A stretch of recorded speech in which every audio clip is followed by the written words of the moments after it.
की माझी मिसेस आता वय 55 वर्षे आहे. तिला 4 वर्षापूर्वी ब्रेस्ट कॅन्सर झाला होता आणि तिचे संपूर्ण treatment Satara Sendre cancer hospital आहे, मोठं असं नामांकित आहे, त्या ठिकाणी उपचार घेतलेले आहेत. ऑपरेशन वगैरे सगळं झालं होतं. तर नंतर 4 वर्षांनी पुन्हा तो परत उद्भवला 4 वर्षानंतर. आणि मग परत तो गळ्याजवळ गाठ आली, ती चेक केली, त्याच्यामध्ये ते 4थ्या स्टेजमध्ये गेल्याचं डॉक्टरांनी सांगितलं. म्हणजे पेट स्कॅन केल्यानंतर 4थ्या स्टेजमध्ये होतं ते.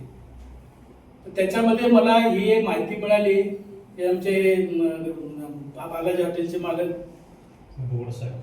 भुगड साहेब त्यांनी आणि अभय सरांनी या दोघांनी मला सांगितलं की तुम्ही काही करा पण हे करा, तुम्ही कमी तिकडचा उपचार चालू ठेवा. माझं मत होतं आपण ज्यावेळेला असा आजार होतो त्यावेळेला आपण जे ट्रीटमेंट घेतो त्यावेळेला आपल्याला आपले दुसरे जे डॉक्टर असतात, काय मित्र असतात, कोण काय असतात, सगळ्यांचे परिचय असतात, त्यांचं पण ओपिनियन आपण घेतो, एकावर आपण थांबत नाही.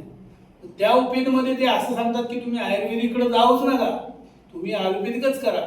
आणि आयुर्वेदिक केलं नाही तर तुम्हाला पुढे भविष्यात त्रास होऊ शकतो. म्हणजे अशा आपल्याला कन्फ्यूजमध्ये टाकल्यामुळं आपण आयुर्वेदिक घेऊ शकत नाही.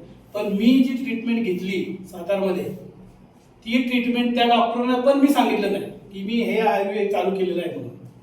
तर माझे हे मासा डॉक्टर म्हणून चौगुडचे आहेत, त्यांना मी दाखवलं ती वाटली तुमची आयुर्वेद. ते काय होते रियान्स अमृत ज्यूस, ते तुम्ही घेऊ शकता, ह्याच्यामुळे तुम्हाला झाला तर फायदाच होईल, नुकसान होणार नाही. आणि मग त्यांचं ऐकून ते चालू होतं. पण ती ट्रीटमेंट पण मी कंटिन्यू केली. ती ट्रीटमेंट थांबवली नाही, 18 केमो घेतले आणि त्याच्यानंतर जवळजवळ आता ते 2 किट मी संपवले ते मिसेसचे. तर 2 किटमध्ये जवळजवळ 4 ते 5 महिने जवळजवळ ते यूज केलं. आणि परत पेट स्कॅन केल्यानंतर आत्ताच्या स्टेजला आता रिपोर्ट 100% बरा आलेला आहे.